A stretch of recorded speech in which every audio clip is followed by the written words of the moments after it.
Om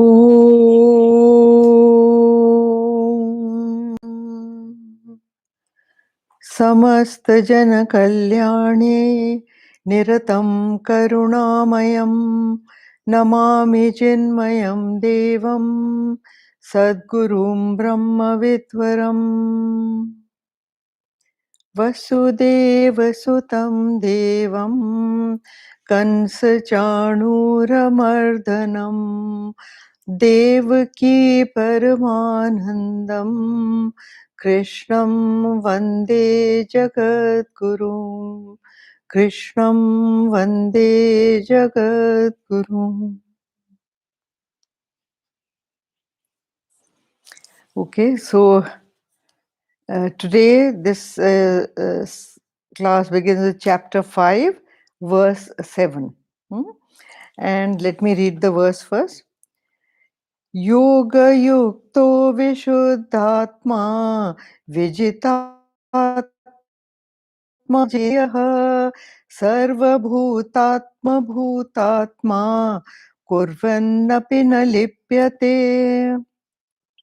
Now it says, he who is devoted to the path of action, whose mind is quite pure, who conquered the self, who has subdued his senses, who realizes his self as the self in all beings, though acting, he is not tainted.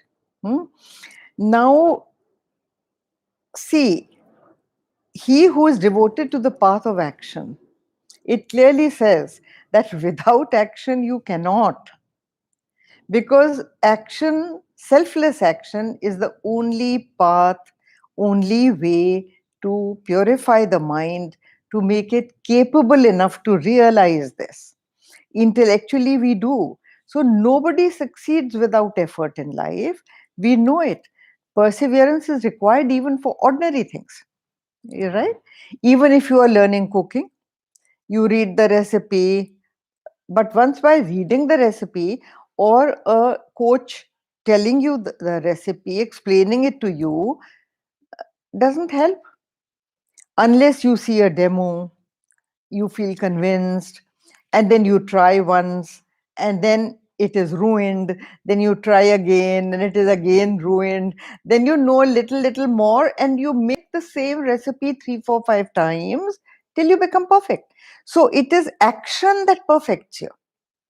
So here very clearly he says, see, he who is devoted to the path of action, whose mind is quite pure. Quite pure. He doesn't say completely pure. So like us, we cannot do without acting. So we act and our mind is not completely pure. Who conquered the self, who has subdued his senses. See, this is not easy to do, mind you. This is definitely not easy to do for an ordinary person. And who realizes his self as the self. You know it intellectually, but you have not realized it, or we don't realize it. So, though acting, he is not tainted. Now, see, when we take the path of selfless action to reach infinitude, okay, so then there is an inner revolution that takes place. See, you have heard the teacher, okay. Now, hearing the teacher, you decide that, okay, I am going to follow this path because this is the only way to happiness. This is the only way to live a peaceful, happy life. So, when you decide that, then there has to be an action plan and you start acting on it. So slowly a revolution takes place inside your personality, inner personality, and you no longer want to remain the previous kind of personality that was bound by the ego, that was lashed by the ego day and night, made you cry, made you weep, made you go into depressions, made you elated, you don't want to do that dance again, right? And therefore, in this verse there are stages of development given very clearly, very scientifically. It is explained how step by step you can do this. It's not easy, as I said before. Now, so then what is it? See, he says yoga yukto vishuddhatma. Vishuddhatma, Shuddhatma is pure Atma, and Vishuddhatma, extremely pure. Vishuddha means extremely pure. And Yoga Yukta means when you are an integrated personality, when your mind and intellect are one. The mind does not act instinctually, but the mind obeys the dictates of the intellect. Then you are called Yoga Yukta. That means you only do what is good for you, what is beneficial for you and the world, and you do not indulge in that which will harm you in any way or which will bring sorrow to you in any way, because the intellect understands and the intellect gives the mind orders. So when the mind and intellect function as one, not as divorced from each other, that person is called the Yoga Yukta, when the mind plays the same music that the intellect is ordering or directing. Now, here, the first step we say, that is the purification of the intellect, mind and intellect. See, the purification of the mind and intellect I had discussed in the last talk. Whatever you feed into the mind will constitute the mind. The kind of thoughts and actions you indulge in will constitute, that is the food for the mind, isn't it? That is what your mind is made up of. Something that you have never seen or heard will not be there in your mind. So it depends on you as to what you are putting into your mind. Just like you are so particular about the kind of food you are eating these days, isn't it? What will this food do to my body? You keep on asking, isn't it? Similarly, you must ask that what will this action that I'm watching, or what is the effect of the words that I'm listening to? What is the effect it is going to have on my mind? Because what you see and what you hear, the mighty world of eye and ear, as Wordsworth calls it, that mighty world of eye and ear constitutes your mind. So he says that the purification of the intellect, that is the subtle body, when called the subtle body in Vedanta, Sukshma Sharir. So when the subtle body is purified, then that brings in a lot of peace and quietude into your personality. Your mind will no longer jump about at small things. It will no longer react violently. It will not respond undesirably. So the mind, there is a calmness in the mind. एक शांति, बैठ जाती है आपके अंदर, धीरे धीरे धीरे धीरे. That is the sign of a pure mind and intellect. Now, once that peace has been achieved through your actions, you no longer are living the kind of life that you used to live. Definitely not. Because your own mind and intellect will tell you that there's no joy in that. Why are you doing it? Why are you behaving like this? There's no joy in that. And so you slowly school your mind and train your mind to walk on the path that you order. So then the third step is selfless actions. Now, selfless actions are the ones that cause the desires or vasanas to be exhausted. Because till you act, your desires will still remain. So, what is the method? And if you keep on satisfying your desires multiply. Isn't that what we have been doing till now? So, then what's the method out of this? It seems to be catch 22. But he says that when you act in the world with the right perspective, that is selfless action for the benefit of others, and not thinking that I do this action, when you fully understand that and act with that understanding, then you will exhaust your desires also. The vasanas will be washed out, clean, and Sattvic actions, those are sattvic actions. So, sattvic actions means purified actions will take place in your life.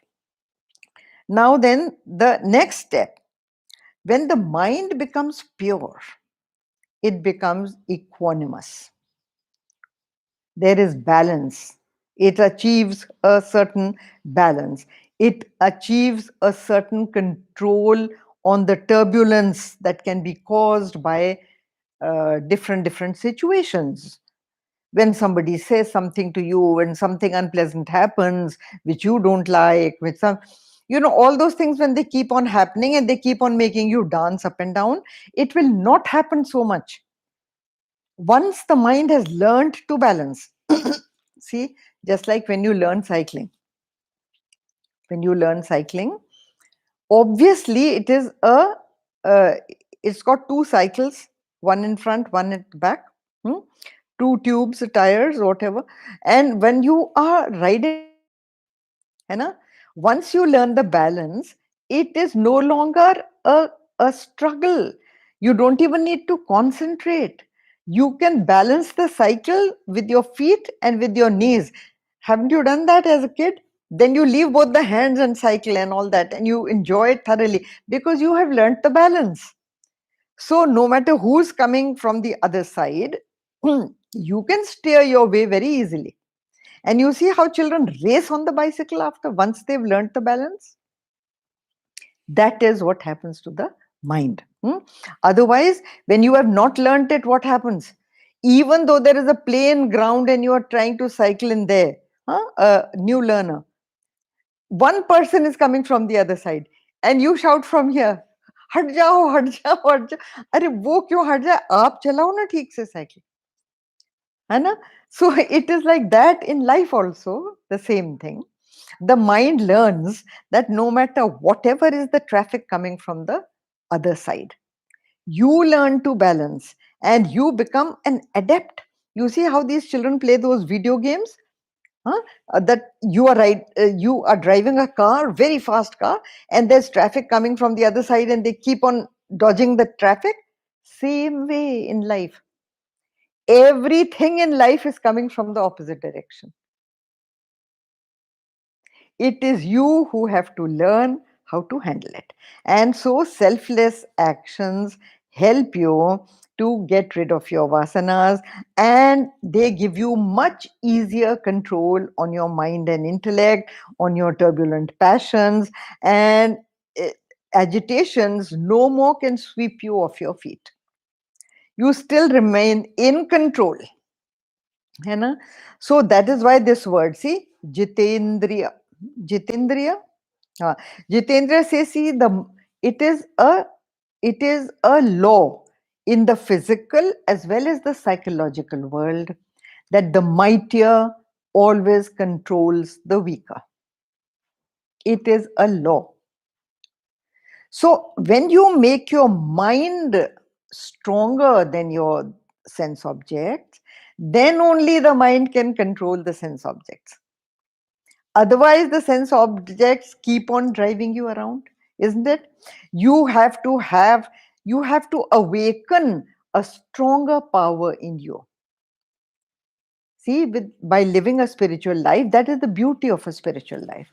That by living a spiritual life, by acting in the right way, by contacting the world in the right method, you awaken a very strong power inside you. And that strong power, when you act with that strong power, you are able to control your sense organs. Now, uh, okay, and these sense organs will then only be able to be subdued by your mind and intellect, And this is the only way. By the way, this is the only way. Otherwise, the senses are much too strong for you. Much too strong for you. Haven't you seen diabetics eating jalebis and not being able to stop? What does that tell me? That is no control over the mind. That's all. They know very well that this is bad for me. Yet they cannot stop eating that sweet, because they don't have the power, the ability, in the strength of the mind to control themselves. So if you without this kind of power, if you try to control the mind, it is only suppression. And when you just by force suppress the mind, see, there are other ways of controlling the mind. A lot of people do it. Other methods are advised in yoga, how to control the mind. But when you try to do it externally, then that acts like a suppression. And in psychology, what happens when you suppress the mind by force? It erupts. The moment it gets a chance, it will erupt. Only when the mind functions with a deep sense of understanding what it is doing and why it is doing, only then, unless the mind is convinced, you cannot control the mind, right? So this will make the mind so quiet and peaceful that you will be able to control it, and it will not bounce back to its old devilish ways. Now, once you break these chains, this is the next step. Once you break these chains, the sense appetites, and also your emotional agitations, they will automatically, slowly die down. They will not be able to enslave you. Otherwise, you are a slave of your emotions, you are a slave of your sense appetites. You, means me included, I am not excluding myself. We are all the same. We all go in for what we like and we push away what we do not like, isn't it? So that is where we are. And when you slowly rise above your entanglements, then what happens is that slowly, the mind becomes so pure that in the rarefied moments of meditation, realization happens automatically. Realization happens immediately. You don't have to make an effort for it. So the next step is Sarva Bhutatma, and he realizes, and he does not get embroiled in me and mine, you and yours. He doesn't, because he realizes that everybody is the same as him. Once before, I had given you an example that if your hand by chance pokes your eye, okay, then you do not lift the other hand to cut off this hand. How dare you poke my eye? You don't do that. Also, when the finger pokes, your own finger pokes your eye, the same hand goes up to massage the eye and give a little heat to the eye so that the eye feels comfortable. Doesn't it happen? Because the eye and the hand belongs to the same body. And that is what here it means, Sarva Bhutatma. That means you align yourself and identify yourself with each one and everyone. That is why a realized master is not partial to anyone. A realized master loves all the same way. It's a common thing. You ask any devotee of Gurudev, he will tell you, oh, he loved me so much. He will tell you that, just one minute, excuse me.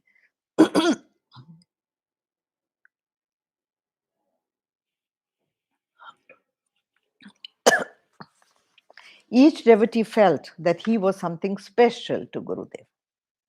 Why? His treatment of everybody was the same. Whether it was a cook in the kitchen or it was the master of the house where he was staying, the treatment was the same. So that is what happens to a realized master, that he becomes one with the all-pervading reality. Now, when that happens, it says, Kurvenapi na lipyate. That means actions do not bind him anymore. How come actions don't bind him? Actions don't bind him because he doesn't act with that individualized personality, me. Dropping off of the agency is not possible for people like you and me. We understand it intellectually and we partially do it. हाँ, मुंह से भी कहते हैं नहीं सब ईश्वर ही कर रहा है, मैं कुछ नहीं कर रहा, पर हमको मालूम है that we are doing it. We still feel that we are doing it, right? But this realized master, he goes beyond his actions. So the actions cannot punish him anymore because there is no ego personality that is acting. See, even law can only punish a man who is alive for his action. But once a man is dead, even the Supreme Court cannot send. So, ego personality, when you react and or act from the ego personality, only then the karma phal accrues to you. Otherwise, it does not accrue to you. So then the question arises that how does the sage function? See, once he becomes one with the supreme reality, he no longer has an ego, he no longer has desires, then how does he function? Okay. So then we come to verse 8 and 9. Verse 8 and 9 are done together generally, so we'll read them together. नैव किंचित करोमीति युक्तो मन्येत तत्त्ववित् तत्त्ववित् पश्यन् श्रेयन् स्पृशन् जिघ्रन् अस्नन् गच्छन् स्वपन् स्वसन्. It says, I do nothing at all. Thus would the harmonized knower of truth think, seeking, hearing, touching, smelling, eating, going, sleeping, breathing, pralapan visrajan grahan mishanne mishannapi indriyani indriyartheshu vartanta iti dharayan. Speaking, letting go, seizing, opening and closing the eyes, convinced that the senses move among the sense objects. Okay. To now see this is very interesting. So much of action. All these words are verbs, isn't it? That verbs are action words, where you are shown some kind of action. Okay, seizing, letting go, closing the eyes, opening the eyes, hearing, touching, smelling, eating, breathing, all these are action words, right? Yet he says that I do nothing at all. How is this possible? That again, you remember those talks of action in inaction, inaction in action that we had done. Now see over here, now take this. There is a famous painting that you get in Gujarat. It is called a pichwai. Pichwais are huge big paintings which are put behind aapke piche diwal mein. That is why they are called pichwai. Now those pichwais are a whole lot of them. The subject matter is Krishna standing in the middle with his flute, and the gopis are dancing all around him. Okay, this is the full moon night. This is the Maharas picture. The full moon near the Jamuna, on the banks of the Jamuna, and Krishna standing in the middle playing his flute. The gopis dancing around him, and with each gopi there is a Krishna dancing. You must have seen it. It's a very, very famous painting. And you have many, many like that in India. Also notice that that Krishna standing in the middle is immovable. He is not dancing. There is no action. He is motionless, standing in the middle, playing his flute. Okay. The gopis are attracted by the music of the flute and they come there on their own.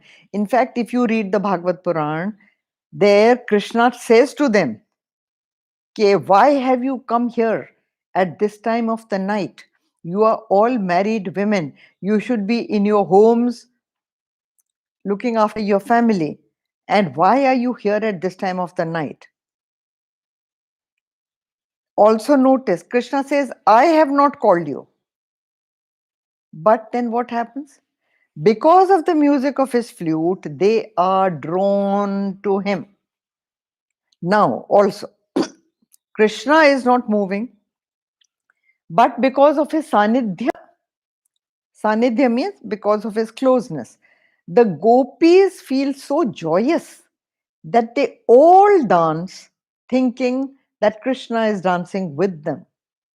And that is why they show each gopi with each Krishna. Just like the beings of the universe are all acting because of his sanidhya, because of the supreme reality's connection with your dead body, the flesh is dancing. Think about it. He is not dancing with you. Another example, take of the sun. Okay. Now, the example of the sun. The sun does nothing, right? The sun is not doing anything. The plants are energized. There is life on the planet. There is heat on the planet. There is light on the planet. There is growth of vegetation on the planet. Animals subsist because of the sun. Birds are flying because of the sun. All this is happening because of the sun. But from the standpoint of the sun, if the sun says, I am not doing anything, he is right. The sun does nothing.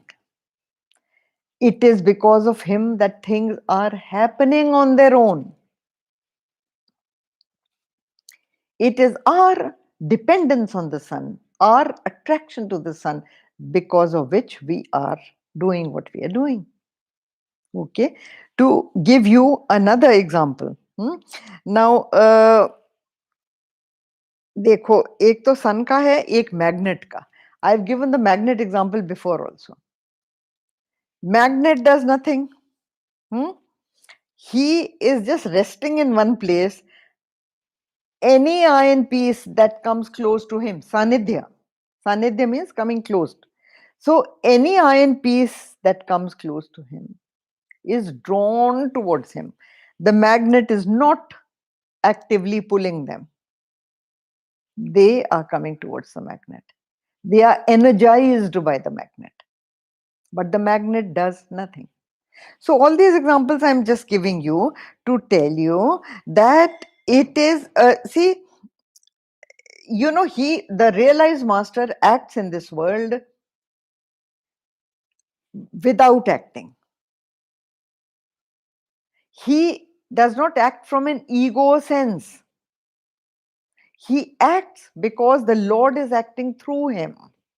The Lord is doing anything that he does through him. He has no ego sense of I do. Just like the sun, just like Krishna standing in the middle, by his mere presence, everything gets charged and everything starts happening. That the same electricity example as I give always, the electricity is not doing anything. But because of the electricity, the fan is revolving, the light is glaring, the heater is heating, the fridge is cooling. Sanidhya matrena. Because of the closeness to electricity, the connection with electricity. Take out the plug and see. Your fridge becomes a dead body. or not? Same way. Huh? Now, but see, you and I are not able to realize it. We may have read it, we may have heard it from a teacher, but we know it intellectually. Okay? You have to be a waker to realize that you were the dreamer, isn't it? While you are dreaming, can anybody realize that he is dreaming? No. You cannot realize you are dreaming. Also, you cannot partially realize that you are awake. No, you can't. You are either awake or you are dreaming. There is no method of smuggling the dreamer into a waker's position and back again. No, it's not possible. While you are dreaming, you are a dreamer. While you are awake, you are a waker. But to realize that you were the dreamer, you have to be a waker alone. That is the reason I am saying that to understand this thing and to live it completely, to live it completely, you have got to be awake. You have to realize, not know intellectually. Knowledge is different from realizing. The dreamer has to give up his identity totally,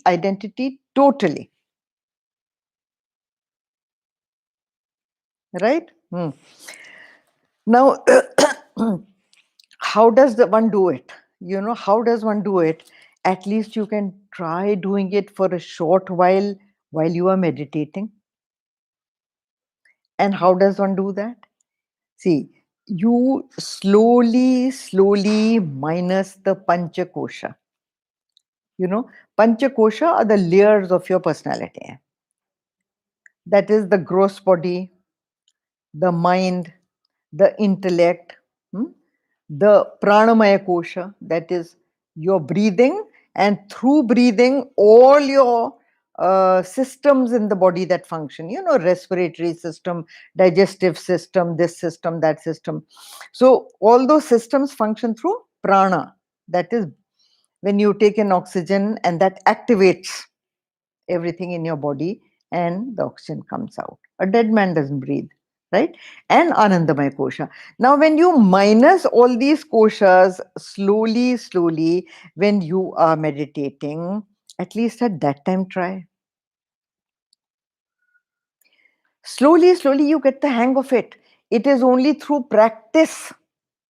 When you practice again and again and again, you slowly get the hang of it to practice it in your daily life. And then you are able to watch your own actions objectively. You are able to slowly watch your mind objectively. You are not the mind. You have a mind. You say, my mind was unhappy. My mind was sad. My mind was agitated. So it belongs to you. It is not you. So you slowly disassociate with your mind, and slowly you can see your mind behaving the way it is behaving. And then it says that,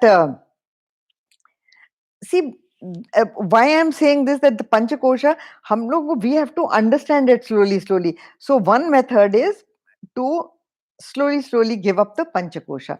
Okay, what are the other methods? The other methods are being taught to us in verse 10.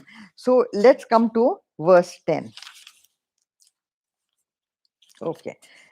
It says, ब्रह्मण्याधाय कर्माणि संगं त्यक्त्वा करोति यः लिप्यते न स पापेन पद्मपत्रमिवाम्भसा.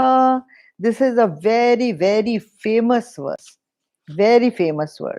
because this Padmapatra Mevambhasa is quoted again and again. Also, the phrase Sangam Tyaktva Karoti, this comes so many times into the Gita. Sangam Tyaktva means give up the attachment to. Gita never says give up dressing up. It never says give up eating.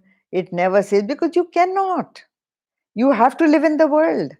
It never says give up your family or give up this or give up that. No. Whenever Gita talks of renunciation, it is Sangam Tyaktva. Sangam Tyaktva means attaching yourself to that thing. Otherwise, आप क्या करते हैं? You do a गठबंधन. गठबंधन जानते हो ना? When your cloth, whatever you are wearing, आपका वस्त्र is tied to someone else's वस्त्र, है ना? फिर क्या होता है? Wherever he goes, you go. If he falls, you fall. If he rises, you rise. If he sits, you have to sit. Because you are tied to that thing. So, Sangam Tyaktva, you have to do that. So, it is that when you do, the advice that this verse gives to us is only one method which people like us can follow. If we are not Siddh, we are Sadhak. Please understand that there is a difference. Sadhak acts differently and Siddhas act differently, because sadhaks have limitations. You and I have understood quite a bit of this, but how to act on it? We are trying, we are learning. The coach has taught us how to swim.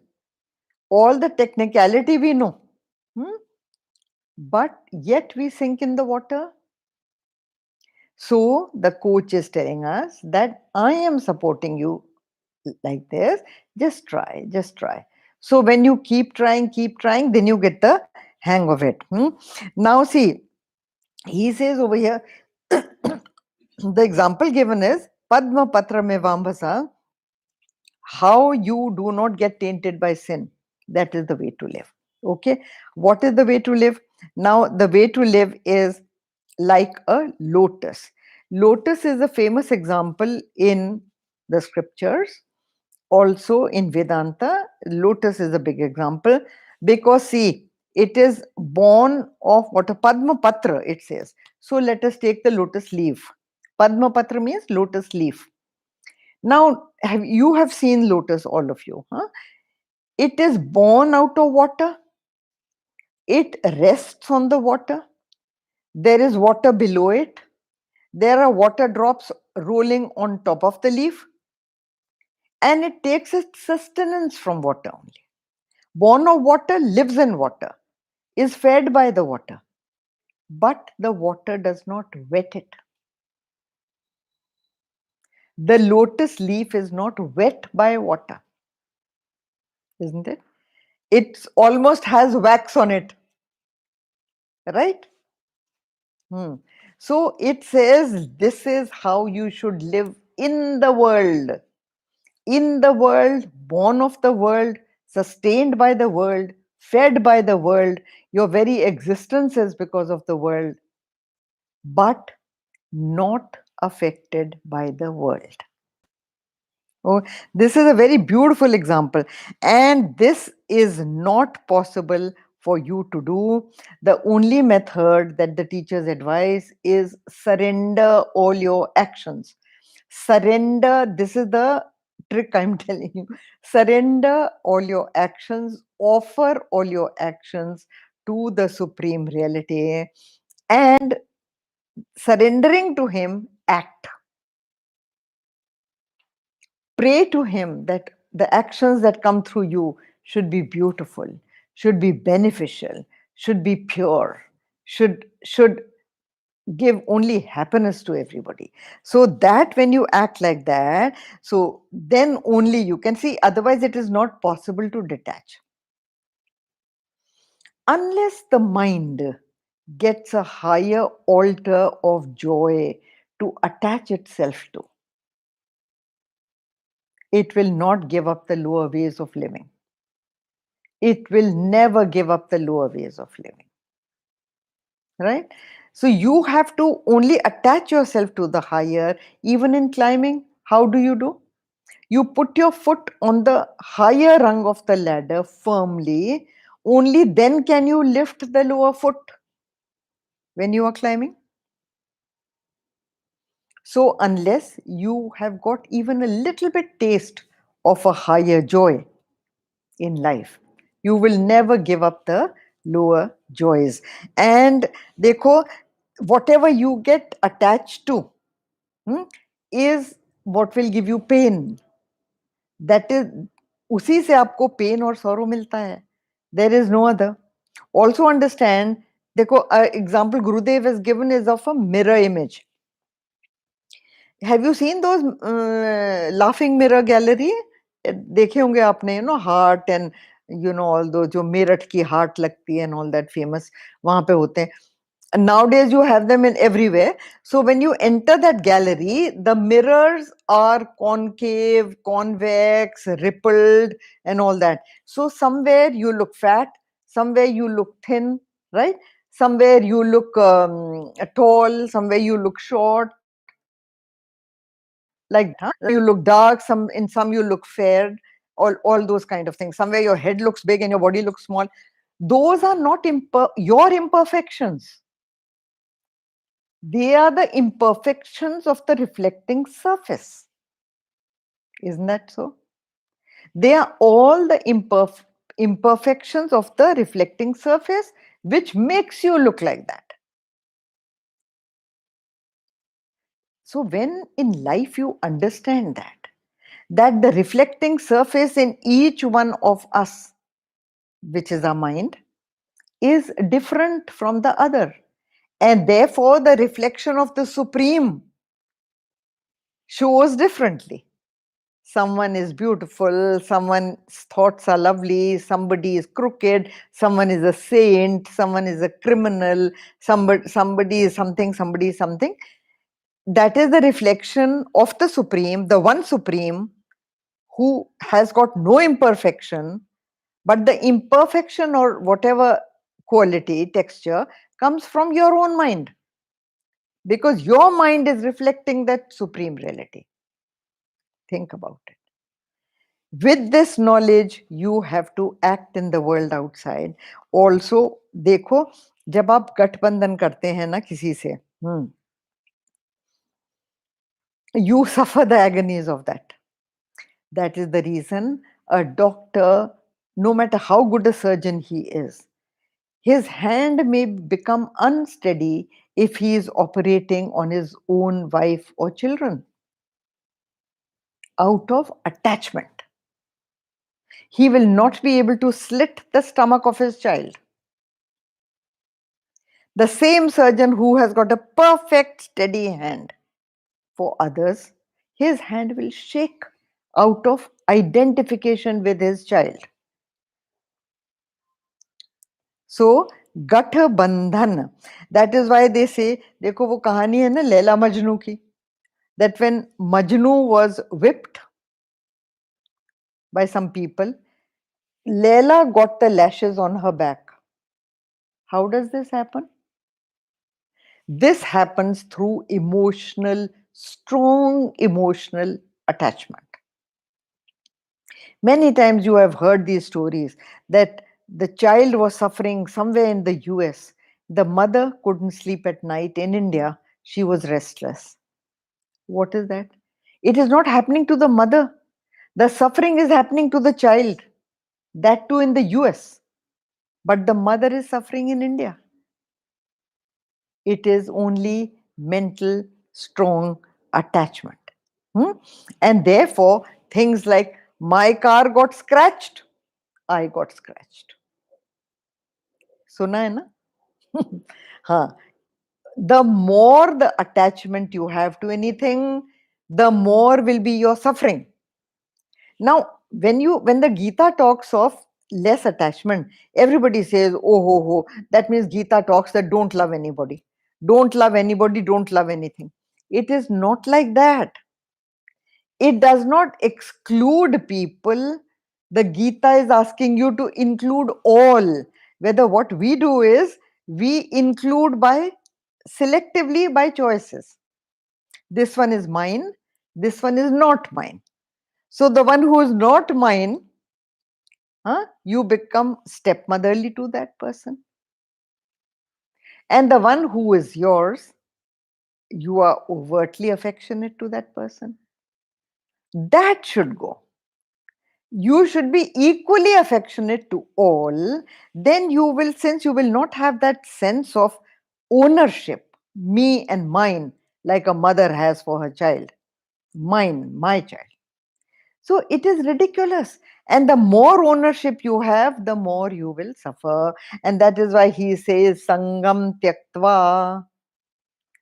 Sangam Tyaktva, when you live like that, understanding that neither the child belongs to you, nor the house, nor the car, nor the dresses, nor the jewelry, nor the anything belongs to you. You never brought it from anywhere. You never did anything. Even if you created a house, you created it with the materials supplied by him, isn't it? So don't tie yourself in a way that everything affects you, the sorrows and the joys. It live like Padma Patra in water. Next time we do verse 11. Om Purnamada Purnamidam Purnahat Purnamudachyate Purnasya Purnamadaya Purnameva Vashishyate. Om Shanti Shanti Shanti. Hari Om Shri Gurubhyo Namaha.